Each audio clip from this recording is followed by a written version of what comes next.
One of the purposes of our ministry is to highlight what is happening in the world today, and we're particularly interested in the cults. If you visit our webpage, you will see over 16 articles by my son James on the cults. He's come into the studio today, and thank you for coming in, James. Thank you very much. And I think we're going to look at Mormons today. Yes. Now, I remember years ago seeing that famous Hollywood film about the Mormons, but I think it was a very glamorised version. Tell us a little bit about how the Mormons began and who the driving force was behind them. Well, the main character behind the Mormon Church, who is still revered today, would be Joseph Smith. The Mormons are convinced that he is a prophet, and they look to him with great reverence. He was the founder of the Mormon Church, and once he died, Brigham Young took the reins over from him.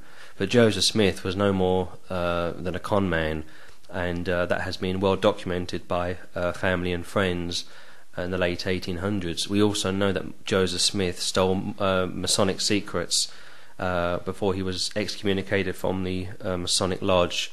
So Mormonism is no more than a repackaged Masonic religion dressed up in symbols and false regalia.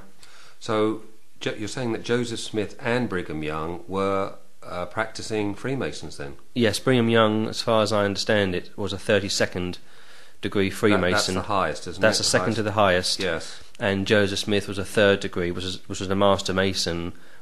Good evidence to support both those claims. So how dangerous would you say are the cults, and how dangerous are the Mormons?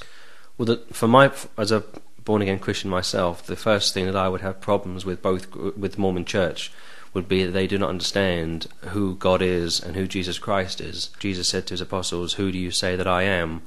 With Mormons, they would say that he is Lucifer's spirit brother. They will say that he is one of many gods. Polytheism is the word which would best describe Mormonism. And they would also only accept the Bible in harmony with the Book of Mormon. So for those three issues, I would take offence to. Just two quick questions. They seem to be a very fast-growing religion worldwide, and also they seem to be getting involved in the ecumenical movement in America.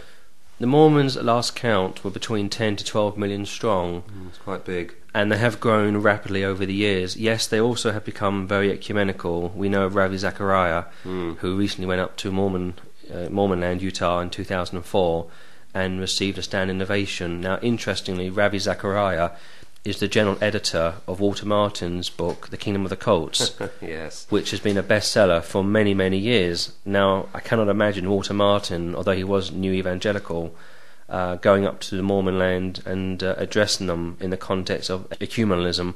I'd be very surprised if he would have been invited and whether he would have accepted. Ravi, unfortunately, did accept and was invited, and it shows just how apostate these churches are now. A final question, one of the questions which often raises itself in Christian circles: how should we witness to Mormons, especially, whether they're in our family, in the streets, and if we do see them, should we avoid them or challenge them? No, I think we must speak to them. Obviously, you wouldn't ask them into your house.